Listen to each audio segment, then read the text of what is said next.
as a scientist, do you really honestly believe that you have been on the remains of Noah's Ark? I have no doubt in my mind. The headlines are everywhere. Noah's Ark has finally been found. In April of 2026, researchers using advanced 3D ground-penetrating radar claim to have found tunnels, chambers, and even petrified wood beneath a boat-shaped formation in Turkey. But here's the catch. We've been finding this exact same boat for the past 70 years. Since 1959, the Durupinar site has been discovered, debunked, and rediscovered multiple times. So what's really going on here? Is this really the greatest archaeological discovery of mankind, or are we looking at a miracle of geology? To help us get to the bottom of this, we will be listening to Wes Huff, Andrew Jones, Ken Ham, and diving deep into the findings of Ron Wyatt, the explorer that the Turkish government officially recognized as the man who discovered Noah's Ark. To start things off, let's take a look at this latest report from the organization Noah's Ark Scans. To present their findings, here is Andrew Jones. A team of American researchers working in the high mountains of Turkey have uncovered what appear to be hidden tunnels similar to the descriptions of the biblical account of Noah's Ark. Our next guest says his newly found evidence can prove that Noah's Ark did in fact exist, turning this biblical mystery into a reality. Joining us now from Turkey is one of those researchers from Noah's Ark Scans, Andrew Jones. Andrew, thank you so much for joining us and for all the good work that you're doing. This is fascinating.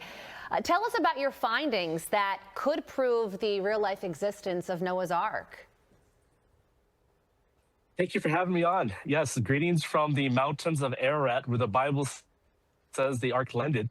I'm about 1 mile from the Iranian border, and in this remote area, this boat formation was discovered in 1959. But our new research has shown that there are tunnels about 4 meters down and about 2 meters high, going down the center of the boat and on the inside edge of the hull shape.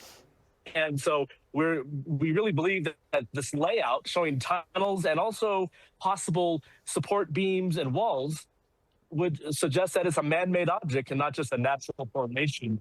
Yeah, many geologists disagree with that. They say, look, this is just a natural formation. But gosh, Andrew, when I look at that, it doesn't look very natural to me. What's your response to those geologists? Yeah, so first of all, you have to explain how did an earthen formation get into the shape of a ship, and then is exactly 300 cubits long, which is the length given in the book of Genesis in the Bible. And so we have the exact length, we have the ship shape, and we're in the right location. And now we're also seeing that the soil inside is different from right outside the formation. So we have 3 times more organic matter found inside versus right outside. So it's a distinct object and not just part of the mountainside. Can you take your work underground and explore some of these tunnels to get a definitive answer? That is the next goal. And we're really hoping that the Turkish universities will be able to do that. And so that's the plan. And that's what we've suggested. And we're even wanting to help with designing a robot that can go down into these tunnels and film and take samples. While Jones and many others are convinced that the Durupinar site is home to Noah's Ark, not everyone is buying it. In fact, many scholars argue that we are seeing exactly what we want to see rather than what is actually there. One of these individuals is none other than Wes Huff. Promptly after the release of these recent findings, Wes Huff went to X to present his thoughts on the matter. The first problem with the report is that no one involved within the team is a formal archaeologist, and therefore their findings are based not on expertise of how to go about proving their findings, but hobbyist speculation. This is not an appeal to authority. This is an appeal to the evidence and the proper means to analyze it. There is something to say for the fact that if you haven't been trained in stratigraphy, you don't know what you don't know. This is shown in how they've derived their data with the use of ground-penetrating radar. GPR in archaeology is heavily limited by soil composition, environmental factors, and interpretation challenges. It works poorly in clay, silt, or waterlogged soils due to the signal attenuation. The process cannot identify materials, and the images presented cannot differentiate rocks, water, unusual soil formations, or plant root systems. You simply don't know what you're looking at with GPR alone. While the ARK site has produced wood claimed to date to thousands of years ago, none of these tests meet scientific standards, and the only formal tests show the wood instead appears to belong to the 7th century AD. This discrepancy between claimed age and actual dating undermines the credibility of physical evidence. According to Genesis 8:4, Noah's Ark came to rest on the mountains of Ararat, but the modern site of Mount Ararat has only been called that since the 13th century, whereas early Christian and Jewish tradition instead point to Mount Kardu, now called Jabal Judi. The broader issue is that the precise location of Ararat remains unknown, making any specific claim about physical remains inherently speculative. Without independent archaeological corroboration and reliable dating methods, sites like Durupinar cannot be definitively established as authentic ARK remains. The boat-like physical formation isn't even an unusual feature on modern Ararat, and many of these almond-shaped convex structures can be found in the region. It looks like a boat to me, just doesn't amount to real evidence. Also, I am aware this is the site Ron Wyatt was reporting as the ARK decades ago. Believe me, I watched more than I should have from his VHS series in the 90s and 2000s. I'm going to be as kind as I possibly can with this one. With as much respect as I can muster, Ron Wyatt was not an archaeologist. Ron Wyatt was a con man. Wes Huff has some strong opinions on the matter. Not only did he aim to discredit the most recent findings from Noah's Ark scans, he directly attacked Ron Wyatt, the man who put this site on the map with his research from the 70s and 80s. Wes Huff addressed quite a bit, but there are a few things I want to highlight from his statement. He strongly criticized their use of ground-penetrating radar to collect data. Now, I'm not studied in the fields of archaeology or geology, and to my knowledge, neither is Wes Huff. But I took a look at their website, and turns out they didn't just use GPR. The researchers at Noah's Ark Scans partnered with Turkish geophysical teams and universities to survey the site. In addition to ground-penetrating radar, they used orthophotography, LiDAR, and electrical resistivity tomography, a technique for imaging subsurface structures. The other point I want to bring up is the location of the Durupinar site. Wes Huff mentioned that the location of Mount Ararat today is not the same as it was in the Bible. So, according to Wes, there's little point in searching for Noah's Ark on Mount Ararat because modern-day Mount Ararat might not be Mount Ararat. Well, what if I told you the Durupinar site is not on Mount Ararat? In fact, it is 20 miles south. The Bible doesn't even say Noah's Ark was on Mount Ararat. It says the Ark rested on the mountains of Ararat. However, Wes Huff does make an interesting point that there are supposedly other boat-shaped formations in the surrounding area. If that's the case, what makes the Durupinar site special? Are people just saying, hey, look, that looks like Noah's Ark, or is there something deeper going on here? I think it's about time we take a close look at Ron Wyatt and what he found. On June 20th, 1987, in the mountains of Ararat, Turkey officially recognized the discovery of Noah's Ark. Located on a mountainside about 15 miles south of the volcanic Mount Ararat, the remains of the massive ship were dedicated during a special ceremony. Guest of honor was Ron Wyatt due to his 10 years of research at the site. The story began in 1957 during the Cold War when aerial photos taken of eastern Turkey while searching for Soviet missile bases revealed a strange boat-shaped formation in the mountains about 6,300 feet above sea level. Life magazine reported on the story after an expedition from the United States went to the site in 1960. Blowing holes in the strange formation, the members of the team came away with the conclusion that there was nothing there of any archaeological interest. Ron Wyatt, like many others, read the story. but he was of the opinion that the site needed further exploration. There had been many claims of seeing Noah's Ark on the volcanic Mount Ararat, but Ron knew that it was a stratovolcano, and he believed that nothing would have been able to survive there. He noted the biblical account of the location of the ark. And the ark rested in the 7th month, on the 17th day of the month, upon the mountains of Ararat. Urartu, the biblical Ararat, was a large region in eastern Turkey. This location was certainly feasible. But the factor that captured his interest the most was the length given in the Life magazine story, 500 feet. Most people were looking for a 437-foot Noah's Ark based on the Hebrew cubit. But Ron again went to the Bible to learn more. And Moses was learned in all the wisdom of the Egyptians. Moses was the author of the Genesis account of the flood. He would have known the cubit of the Egyptians. The Hebrew cubit didn't come into existence until there was a Hebrew nation after Moses' death. The Encyclopedia Britannica stated, "The Egyptian cubit is generally recognized as having been the most ubiquitous or universal standard of linear measurement in the very ancient world. The royal cubit equals 20.62 inches." This would mean Noah's Ark was much longer than 437 feet. In late 1978, he learned of an earthquake in eastern Turkey and returned in August of 1979.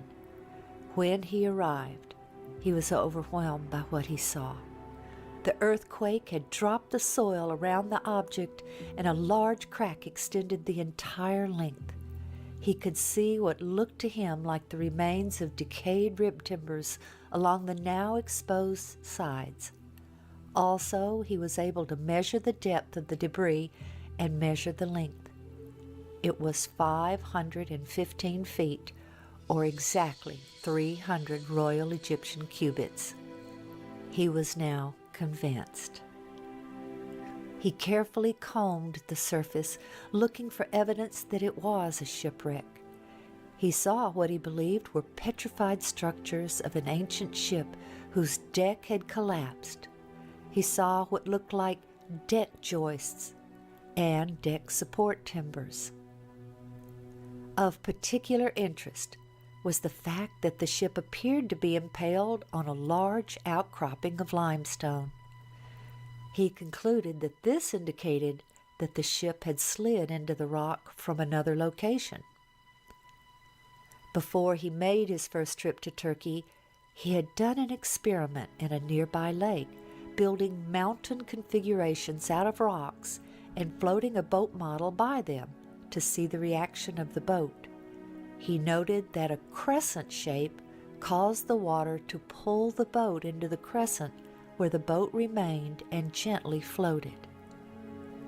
The present location did not fit with the results of that experiment, so Ron decided to examine the area above the boat shape.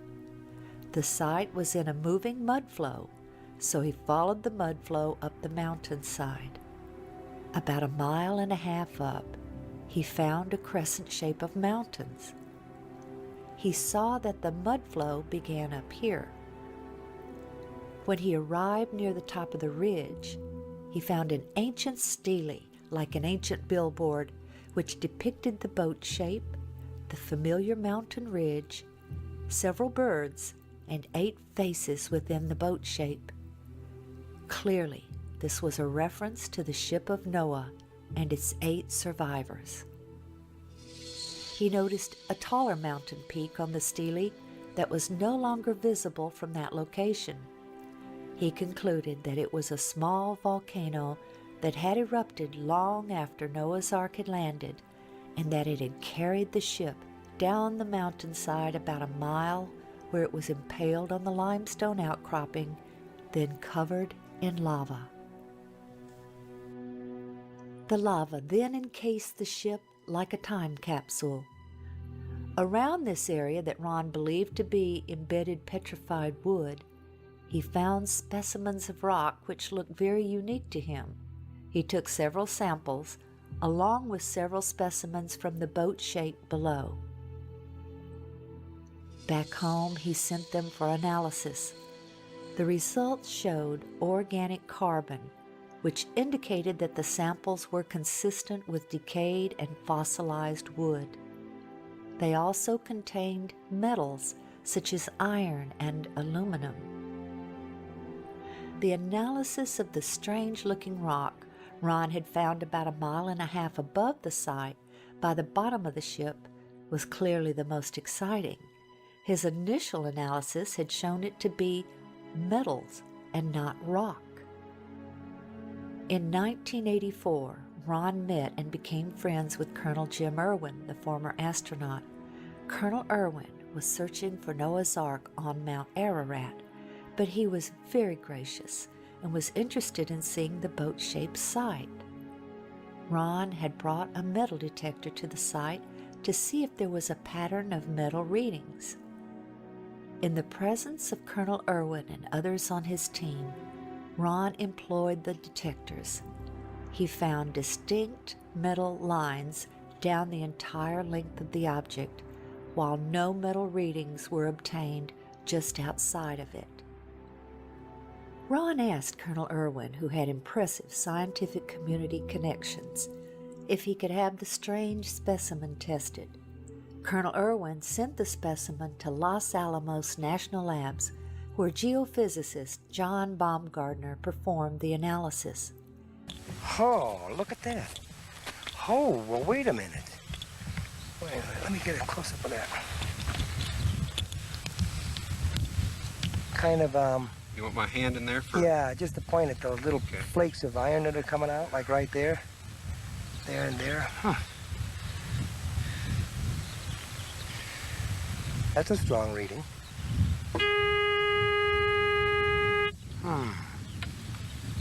Well, I'd say that those frames right there. okay. Keep walking.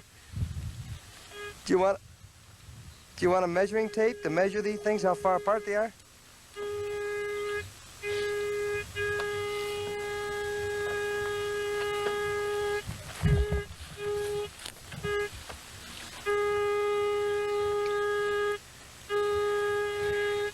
John, as a scientist, might I take the liberty here to ask you, do you really honestly believe that you have been on the remains of Noah's Ark?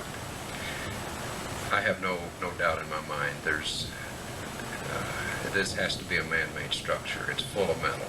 The metal has a regular pattern to it, and the size of the thing and the shape of the thing is such that it's almost certainly a large boat.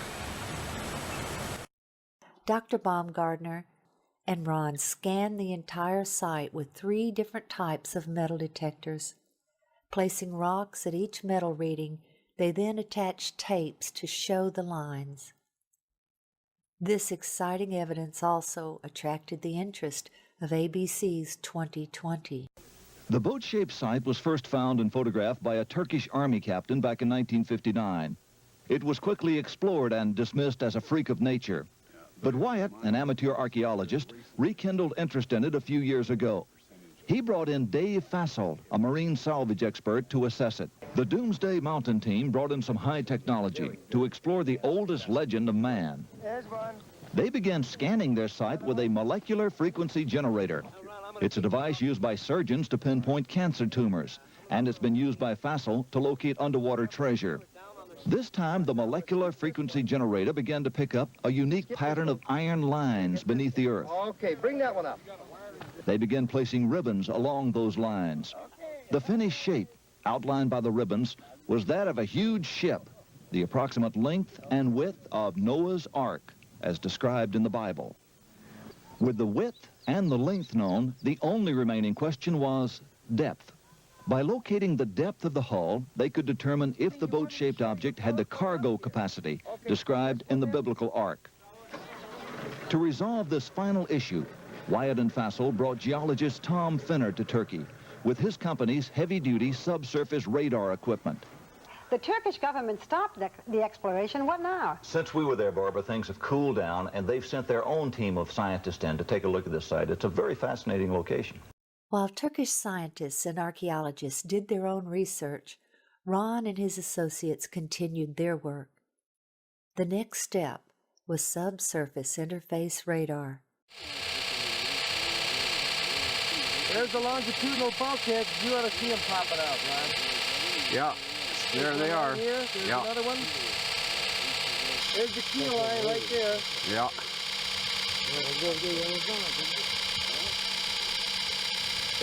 Oh, Ron, the lines are there. The lines are there. Okay, we're gonna walk over, Yeah, take a look. leave it running so everybody knows that we're not cheating here, right? You got it, Toby. Okay, now this is the west bulkhead. Okay, can you look through there and All right, this is the west bulkhead. all right. That was over there. And he walked easterly. Here we start getting the longitudinal bulkheads. Here, here, here, here, here, here, here, here. Okay. You see there how it shows up? Right. The initial scans were very impressive, showing internal structure consistent with bulkheads and rooms. But to be sure they were interpreting the data correctly, Ron took the scan printouts to Geophysical Survey Systems, the developer and manufacturer of the radar. This data does not represent natural geology. It's a man-made structure. These reflections are occurring very periodic, too periodic to be random natural type interface. There was no longer any doubt that this was the remains of something man-made. In late 1986, the Turks announced their decision. The ceremony was set for June 1987. During that ceremony, the governor asked Ron to demonstrate the radar on site for the journalists and military officials.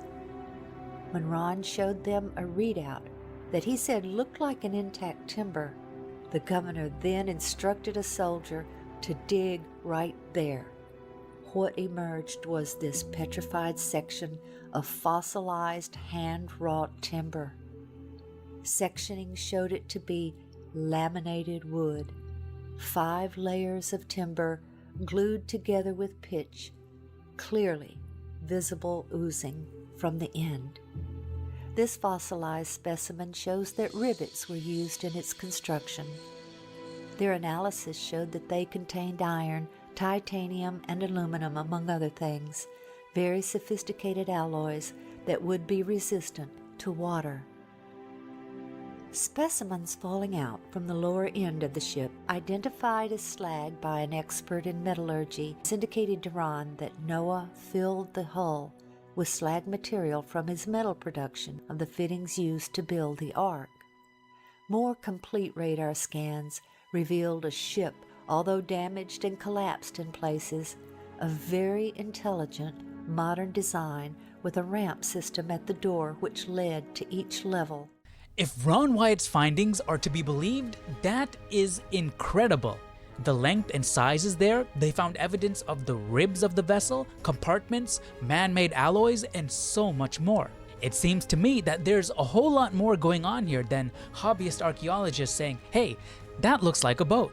That said, since their discovery, some of these artifacts have been claimed to be disingenuous.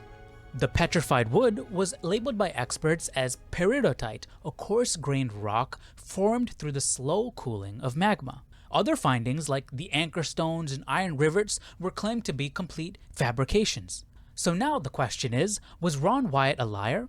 Was he blinded by faith? Or did he find something the experts were too afraid to admit? Our next speaker is also a skeptic of Ron Wyatt and the discovery of Noah's Ark, but he comes from a perspective I think is beneficial to all of us. To give us his thoughts, here is Ken Ham. Well, once again, Mount Ararat is in the news. Researchers in Turkey now claim they found indisputable evidence that the story of Noah's Ark was not a cautionary tale, but a verifiable historical event. Noah's Ark has been found. Well, has it? We certainly don't believe it has, actually. We can rule out the Durupinar site as being Noah's Ark. It is truly just a geologic formation. That particular site has been researched carefully by our geologist, Dr. Andrew Snelling, and other geologists and archaeologists. But let's consider this. The Bible says the ark landed on the mountains of Ararat, not Mount Ararat, but the mountains of Ararat. It doesn't specify which particular mountain. Now, there's a particular claim that there's a site at the foot of Mount Ararat. It resurfaces in the news now and then, as it has again recently, to say, oh, this is the remains of Noah's Ark. But Dr. Andrew Snelling explains in his research that Mount Ararat, actually there's a greater Mount Ararat and the lesser Mount Ararat. The greater Mount Ararat is a cone volcano, and it's a post-flood structure. In other words, it had to be formed after the flood because it sits on thousands of feet of sediment with marine fossils in there. So the flood had ended, the waters had receded, and this volcano started to erupt, and over time, with multiple eruptions, it formed what we call Mount Ararat. So even if the ark had landed on there, it would have been destroyed anyway by all these eruptions. But the Bible certainly says that when the ark landed on the mountains of Ararat, water still covered the earth to a large degree and hadn't gone down yet. And so it couldn't have been Mount Ararat because it was formed post-flood. Now, that particular structure that they're referring to, other archaeologists and geologists have looked at it and said, you know, there's similar structures in the area and it's just a geological formation and not Noah's Ark. You know, does it really matter if we find Noah's Ark? I had an atheist once tell me, look, even if you find a big boat on the top of Mount Ararat and drag it down the main street, I'm not going to believe it's Noah's Ark. They are already committed to believe the Bible's not true, therefore it doesn't matter what you find, we'll reject it. Let me give you an example. I met an atheist once who said to me, look, if there's a God, why doesn't he come down and show himself to us? Well, he did in the person of Jesus Christ, the God-man. He raised people from the dead, healed the sick, did all sorts of miracles, and what they do? They nailed him on the cross. We need to remember that this is a spiritual issue. And in 2 Peter 3, we read about people who reject creation and reject the flood. It says there that they are willingly ignorant, they deliberately reject. It's got nothing to do with the evidence. It's a spiritual issue. You know, I also want to express a concern that when we hear all of these claims that they found Noah's Ark or found some remains somewhere they claim as Noah's Ark and so on, there's been so many of these claims over the years, I think people sort of become more and more immune to it. The point is, we have God's word. We don't even need the evidence of the ark itself. We've got the evidence of the flood.